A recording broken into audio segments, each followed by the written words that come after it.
그리고 이 안가 해동이 밝혀지고 난 후에 핸드폰 교체했죠. 그렇습니다. 네. 그리고 SNS도 탈퇴했었죠. SNS 탈퇴한 거 텔레그램이나 뭐 이런 데서 탈퇴했다가 다시 가입하지 않았어요? 아니요, 그렇지 않았습니다. 그거는 가입 안 했어요? 핸드폰을 왜 바꿨습니까? 핸드폰을 바꾸는 이유는 여러 가지가 있을 수 있죠. 그때 증인 4명이 동시에 거의 핸드폰 교체했다는 거 알고 있죠? 언론을 통해서도 봤죠? 응? 안가 해동 4명이 다 거의 동시에 핸드폰을 교체했습니다. 본인도 검사 생활 오래 했죠? 이거 충분히 다 피의자들이 하는 행동, 범인들이 하는 행동 다 의심할 수 있는 거 아닙니까? 의원님, 거기에 대해 그 이유에 대해서는 답하지 않겠습니다. 예. 아니, 그 이유에 대해서는 답하지 않겠습니다. 예. 그거 누가 어떤 다만 제가 말씀드릴 수 있는 것은 본인은 애교체했어요. 그러니까 제가 말씀드리지 않겠습니다. 다만 말씀드릴 수 있는 것은 저는 죄를 진 게 없어요. 그러니까 증거인멸이라고 말하지 마십시오. 하지 말았어야죠. 더 당당하게. 뭐가 그렇게 어쨌든 그 이유는 말씀드리지 않겠습니다. 법제처장으로서 국민들이 내란 다 보고 반대하는 판단합니다. 이 안가 해동이 보도되고 나서 4명이 동시에 핸드폰을 교체했어요. 네, 우리 법제 눈높이로 보면은 내란 부합 수행이에요. 자 법제처장실이라 돼서 백혜련 의원님. 이상민 장관님, 아까 수사기관에서는 사실대로 진술하고 있다고 말씀하셨죠? 맞습니까? 그렇습니다. 네.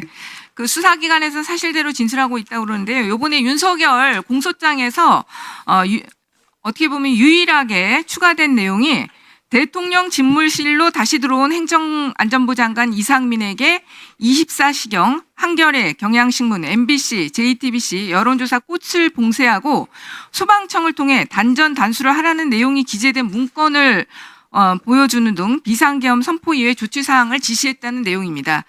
이 내용은 이상민 장관의 수사기관에서 추가 진술이 없고는 들어갈 수가 없는 내용이에요. 그래서 보니까 이상민 장관이 검찰이나 공수처에 추가로 이런 진술을 했을 것으로 보이는데 맞죠? 공소장은 검사의 주장일 뿐이고 뭐 더 이상은 제가 말씀드리지 않겠습니다. 네. 헌재에 가서라도 사실대로 증인이시니까 진술하기를 바랍니다. 그리고 제가 각종군 사령관님 잠깐만 나와주세요. 예, 전 특수전사령관입니다. 네, 지금 보니까 비아폰이 결국 2개시잖아요. 예, 그러면 대통령하고 김용현 장관하고 통화한 비아폰은 어떤 비아폰입니까? 2개가 혼재돼 있습니까? 혼재돼 있었습니다. 제 기억으로는 그렇습니다. 그러면 그런데 윤석열 대통령이 통화한 거는 경호처에서 지급한 것일 가능성이 클 것 같은데 그것도 잘 모르시겠어요? 예, 그때 2개를 막 계속 이렇게 받고 있던 상황이라서 네. 네, 알겠습니다. 이건 앞으로도 수사기관에서도 이 부분이 정확하게 좀 돼야 될 부분인 것 같아요. 네, 수고하셨습니다. 예. 그다음에 박한수 사령관님 앞으로 좀 나오세요. 예, 전 육군 자무총장입니다. 네, 그 본인도 혹시 비아폰 경호처에서 받은 비아폰이 있습니까? 없습니다. 본인은 없어요? 네. 예. 본인은 그동안 그런 비아폰으로 했을 때는 군에서 받은 비아폰으로만 계속 예, 통화했습니까? 그렇습니다. 네. 그리고 오늘 처음 나온 사실이 그 결심실을 떠나서 대통령 집무실로 김용현 장관과 가가지고 그때 한 3시경에 군 이제 철수하라 이런 지시를 받았다는 거죠. 예, 그렇습니다. 그러니까 군을 철수하라는 지시는 그때 처음 대통령으로부터 받은 겁니까? 예, 대통령으로 직접 받은 거는 그때가 대통령한테 직접 받은 것은 3시경 그때 처음 2시 50분에 3시 사이 정확하게. 네, 2시 50분 3시 사이. 그때 움직임이었습니다.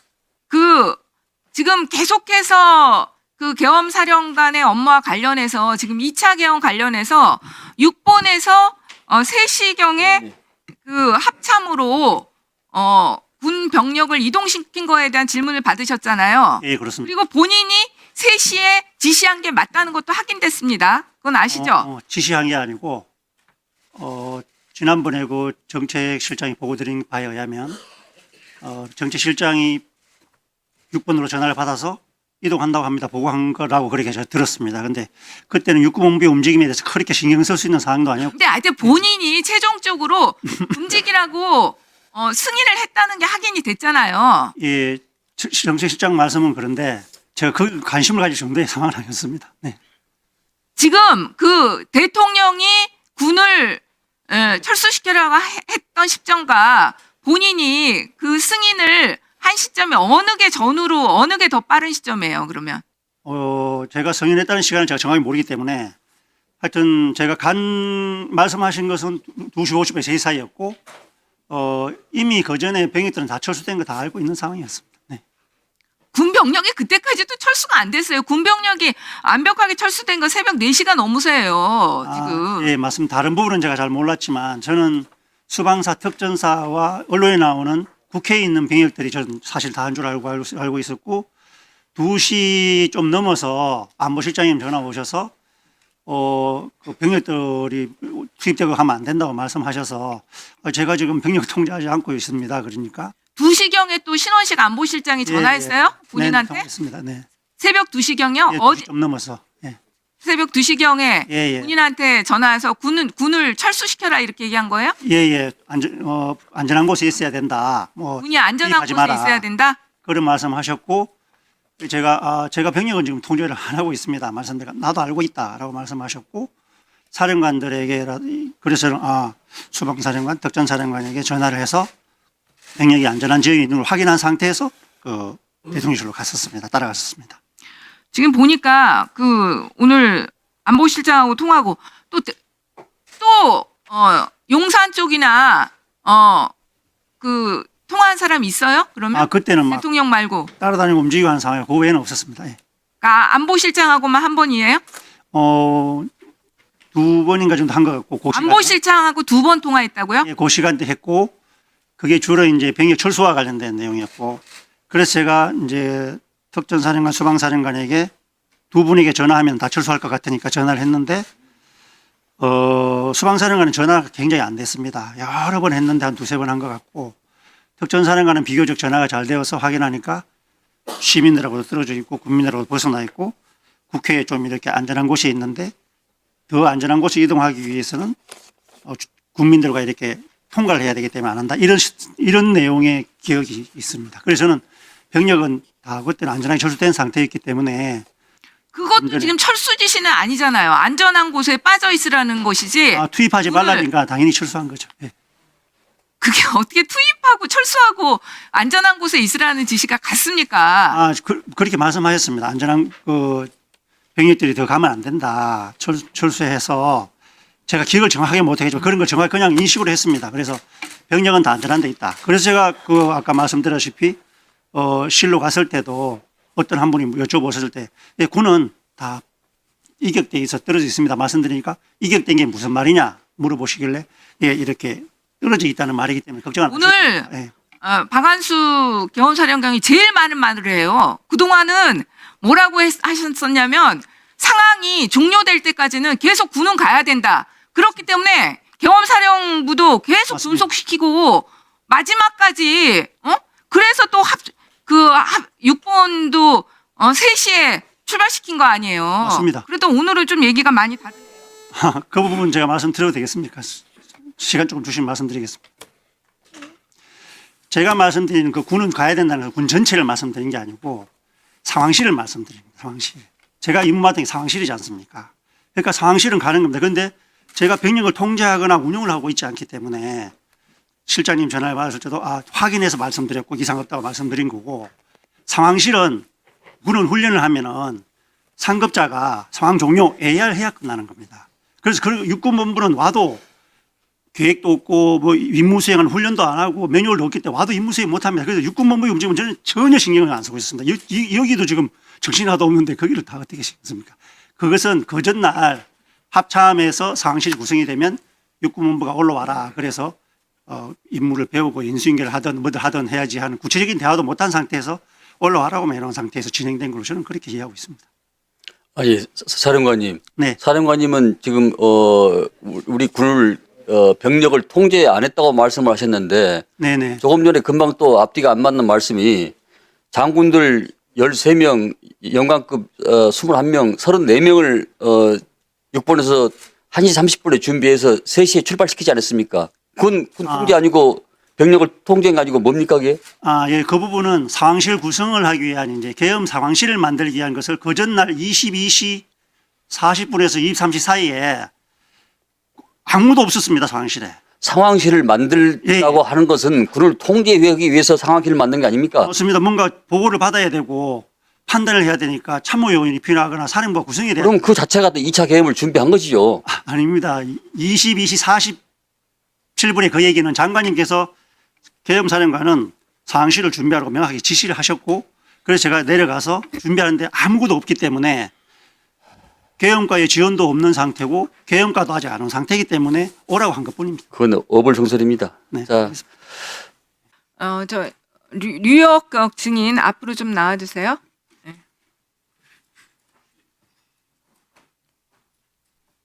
예, 유혁입니다. 예. 네, 법무부 감찰관으로서 네. 계엄 당일날 용기 있게 계엄에 항의 표시를 하신 것에 대해서 감사드립니다.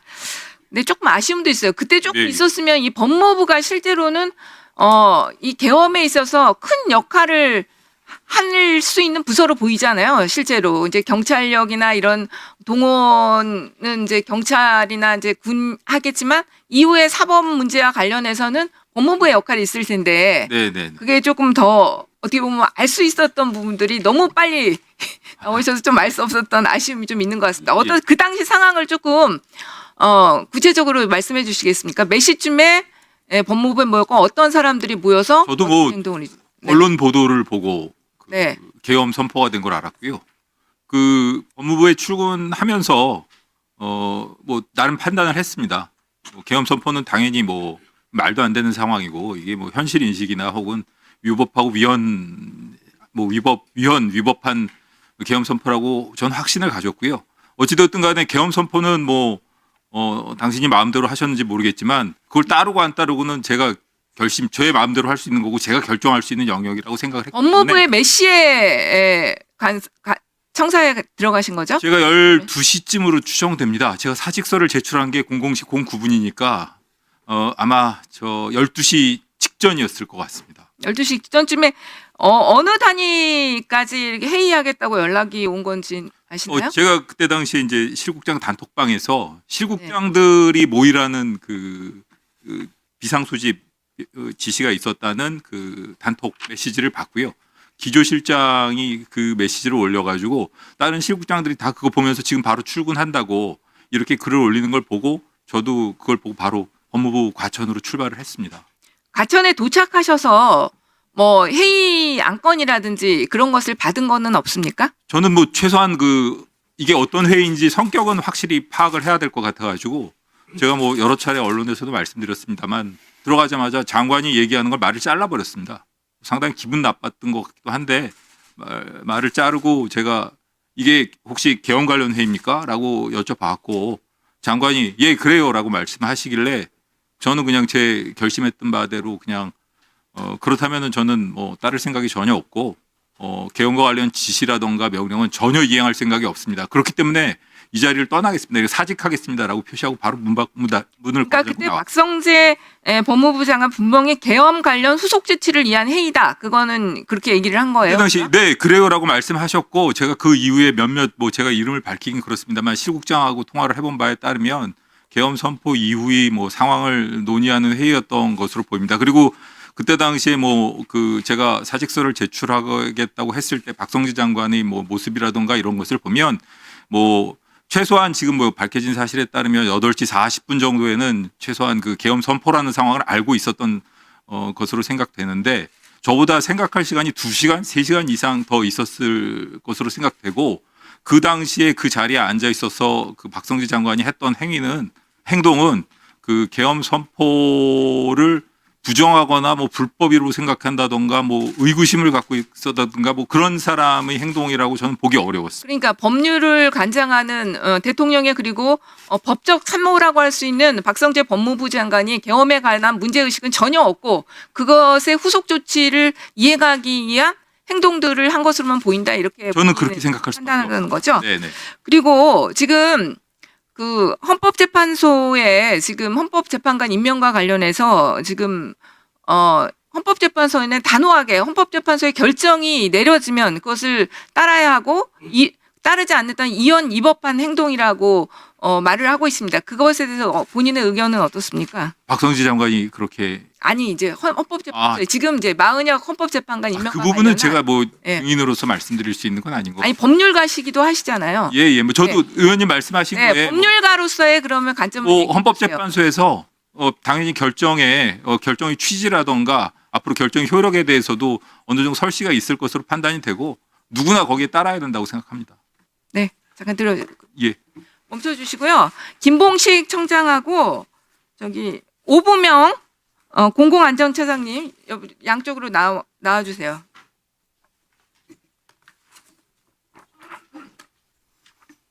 네. 김봉식 청장님은 참 책임 무거우신데 더 무거운 것이 그때 당일날 8층 서울청 상황지휘센터에서 참모들과 법률 검토를 했죠. 그래서 참모들 대다수가 그때 당시에 국회의원들의 출입을 막는 이런 것들이 위법하다, 이원적이라는 얘기를 했었습니다. 그럼에도 그 의견을 안 받아들였어요. 1분만 주세요. 정리. 네, 마무리해 주세요. 네. 1분만 더 주시고요. 네. 네. 처음 그때 당시에 네. 그 의견 낸 거 얘기해 보세요. 처음 1차 차단했을 때 네. 법 시입 주초를 보고 저와 참모들이 청장님께 건의를 드렸고 청장님께서 그 의견을 수렴을 해서 1차 차단 해제가 이루어졌습니다. 그러니까 어쨌든 그때 당시에 국회의장을 비롯해서 국회의원들의 출입을 가로막는 것은 헌법에도 비상계엄 해제 요구권이 있으니까 문제가 있다 이런 의견으로 얘기한 거 맞죠? 맞습니다. 대부분이 다 그렇게 얘기를 했죠. 그렇습니다. 네. 그러니까 결국 어떻게 보면 비상계엄 포고령 자체에 1호의 문제점을 지적하신 거예요. 청장님 그런 참모들의 의견을 듣고도 계속 이렇게 강행한 거 어떻습니까? 근데 사실 제 공소 사실 관련되기 때문에 상세히는 말씀 못 드리겠습니다만 그 포고령 내려오기 전에는 제가 국회의원님들하고 보좌관, 사무처 직원들도 다 출입을 시켰습니다. 심지어는 국회 출입 기자까지 출입증 있는 분들은 모두 출입을 시키라고 사실 제가 지시를 했습니다. 그 이후에 이제 포고령 내려온 이후에 좀 상황이 달라졌는데 그 짧은 초유의 급박한 상황에서 어떻게든 그 부분이 따라야 되느냐 말아야 되는 그런 판단을 빨리 해야 되는 상황에서 일부 참모들의 그 자리에서는 즉석 브레인스토밍 같은 그런 과정이 있었고 그 부분에서 상급청에서 지시가 내려온 부분을 소화하고 이행해야 될 어떤 그런 부분에서 제가 판단을 했던 겁니다. 제가 제 지휘 책임을 회피하려는 것이 아니고 그 부분에서 제가 물론 상급청의 지시가 있었습니다만 그 자리에서 어떤 포고령에 따라야 될 초유의 급박한 상황이고 포고령이라는 게 처음이기 때문에 그 부분에 대해서 논란이 좀 있었습니다. 사실 그 당시에 어떤 법무부나 대검 이런 데서 어느 한 부서라도 공식적으로 이게 뭐 위헌 위법하다고 발표한 부서가 없지 않습니까? 그 짧은 순간에 경찰에서 판단하고 집행을 해야 되는데 그래서 그 부분에 대한 판단의 책임은 제가 당연히 지는 건 맞습니다만 그 현장의 어떤 직원들한테까지 그런 그 강요한다는 건 쉽지 않다고 생각합니다.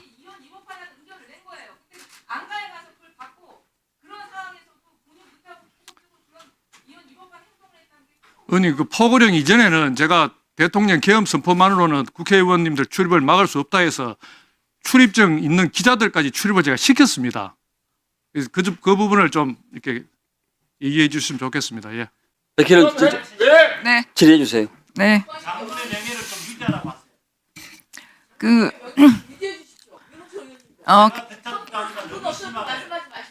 좀 강선영 의원님 좀 조용히 좀 해주세요. 저 질의할 거니까. 12월 3일 날 오후 3시에 음식점에서 노상원하고 93의 또 증인 그 김용곤 이렇게 만났죠? 네. 네. 거기에서 이제 93의 장군이 합수부 단장 그리고 본인이 부단장 이렇게 맡으면 된다고 노상원이 얘기했죠? 수사 중인 상황이라서 답변 제한됩니다. 다 얘기 잘하다가 수사 중에 본인한테 불리한 거는 그 얘기도 못해요? 합수부 부단장 맡으라고 얘기했다는 거? 제한됩니다. 그날 노상원하고 문상호하고 통화한 거는 알고 있습니까? 기억이 없습니다. 기억이 없어요? 네. 이 사건과 관련해서 문상호하고 통화한 적 있습니까, 본인? 없습니다. 문상호하고는 없습니까? 없습니다. 본인이 계엄이 일어난다는 건 언제 아셨어요? 대통령님께서 담화하시는 상황을 보고 알았습니다. 그런데 이게 알 수가 있을 수밖에 없는데 이날 공소장에 의하면 합수부 부단장을 맡으라는 얘기를 노상원이 한 것으로 되어 있거든요. 합수부라는 게 계엄 아닌 상황에서 일어날 수가 있습니까? 제가 말씀드릴 수 있는 건 장관님 지시로 정보부대 가서 대기하고 명령을 확인하고 임무를 수행하라 말씀하셨고 그거와 관련해서 저는 지속적으로 명령을 확인하려고 해서 명령이 없었고 대기하다 복귀했을 뿐입니다. 그게 제가 알고 있는 사실입니다. 네, 들어가세요. 그리고 박한수 저기 계엄사령관님 이쪽으로 나오세요 다시.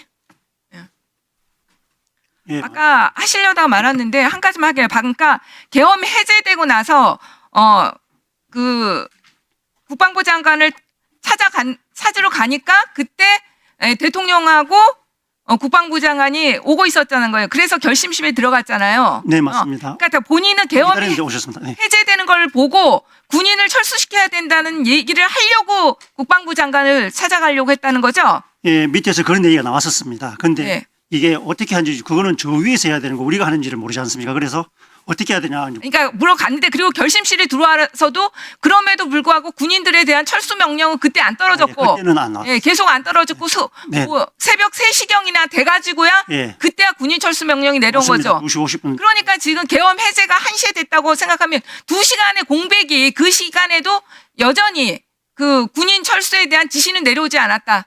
네, 예, 그렇습니다. 현장 병력들은 나왔지만 그랬었습니다. 네. 네, 들어가세요. 그리고 성관이 사무총장님, 네. 아이고 시간이 너무 없네요. 네, 1분 더. 1분만 더 예. 주세요. 지금 뭐 여당 의원님들이 뭐 부정선거에 대해서 많은 얘기들을 하는데 사실 이 채용 비리 문제도 발본세권에서 없어져야 될 문제는 맞습니다. 그러나 그 채용 비리 수사가 이루어졌던 것도 사실은 서버에 대한 그 검증 일종의 국정원과의 그 조사를 강제하게 한 그런 수단으로서 이루어졌던 부분들이 있어요. 분명히 제가 볼 때는.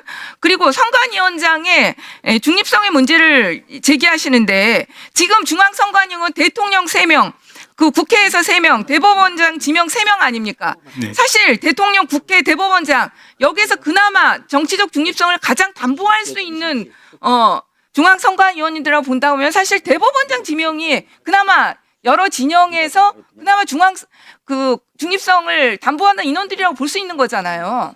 네. 4.19 저기 민주이념에 따라서 선거관리위원회가 최초의 선거위원회가 작성될 당시에도 대법관 3명에 국회가 지명하는 그러니까 국회가 선출하는 용의원으로 구성. 네, 그러니까 그 선관위원장, 지방선관위원장, 중앙선관위원장, 지방선관위원장을 비롯해서 이 법관들이 맡는 건 역사적 영역과 그리고 가장 정치적 중립성을 그래도 담보할 수 있는 기능을 갖고 있기 때문에 그게 되어 왔다는 거죠.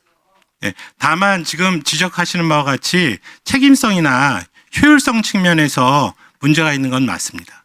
지금 중앙선관위에서는 오히려 지금 그 부정선거를 주장하는 사람들 자체도 효율성의 문제 이런 걸 얘기하는 게 아니잖아요. 가장 객관적인 공정성을 네. 수 있느냐의 문제인 거죠. 그래서 전반적인 부분으로 만약 제도 개선이 필요하면 충분히 국회에서 논의해봐야 될 사안이라고 생각을 합니다. 자, 백희련 의원. 우리 공직자인 자세? 뭘 잘못하고 네, 이한규 법학제자님 다시 좀 나오세요. 이쪽 편으로. 네. 모든 장차관들이 이 모양이야. 야, 세워줄 거 없고.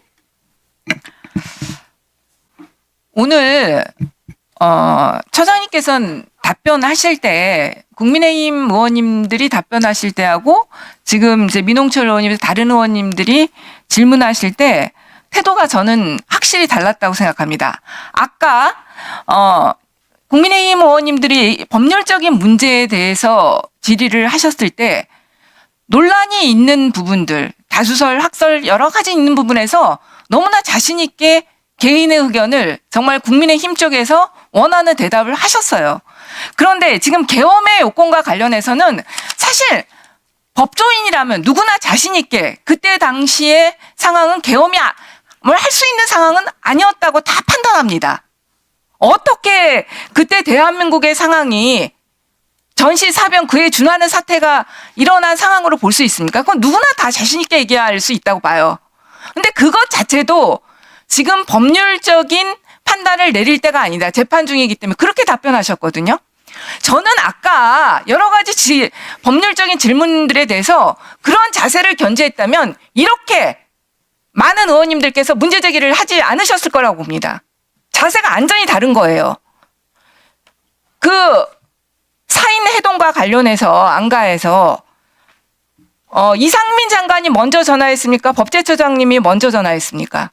이상민 장관께서 전화하셨습니다. 제가 알기로는 법제처장이 먼저 이상민 장관에게 그날 전화를 한 걸로 알고 있는데 아니에요? 그날 새벽에 관서에 들어가서 도대체 어떻게 된 건지 궁금해가지고 여러 사람들한테 전화를 했는데 전화를 안 받았어요. 전화 받는 사람이 없었습니다. 그래서 이상민 장관한테도 전화했어요? 물론이죠. 본인이? 네, 그래서 전화를 안 받았는데 이상민 장관께서 아침에 저한테 오전에 전화를 하셨어요. 그래서 제가 도대체 어떻게 된 거냐고 물었습니다.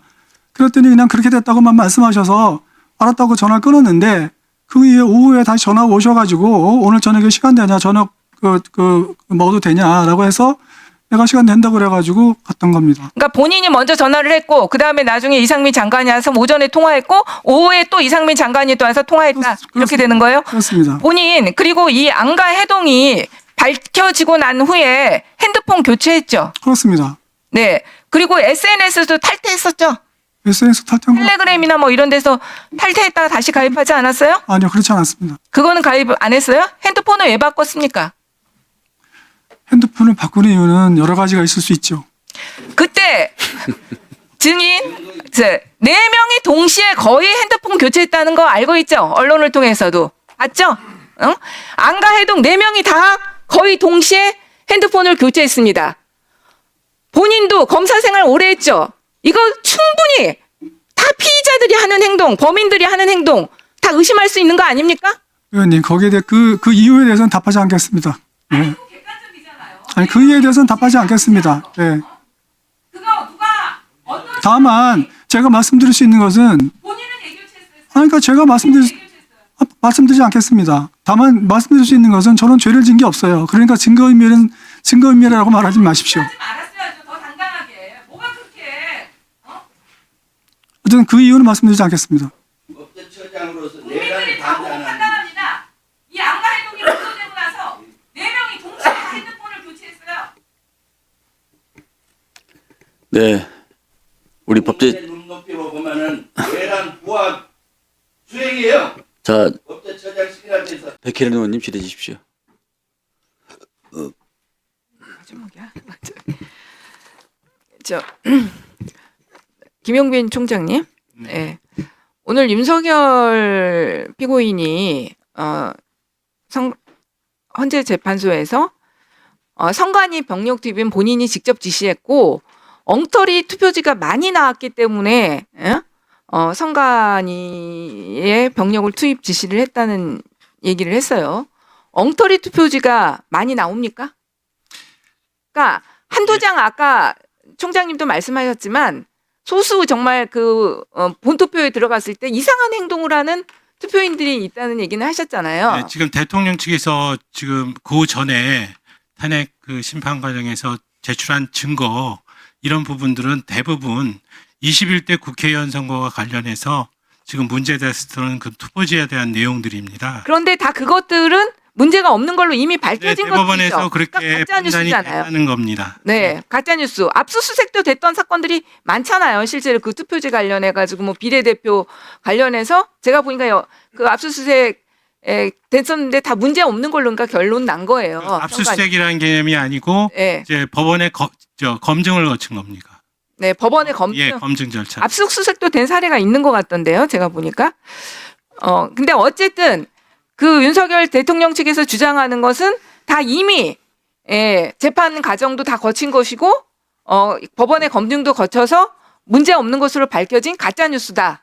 예. 일단은 그렇게 생각하는데 지금 새로운 증거가 나왔는지는 제가 확인을 못했습니다. 근데 아니 뭐 그 예, 예. 말이가 엉터리 투표지가 많이 나왔기 때문에 그랬다고. 네, 그런 부분들 그건 말은 안 예, 된다는 거죠. 그리고 국정원에서 요번에 검사를 할 때 선관위가 전산 시스템 모두 개방했었죠.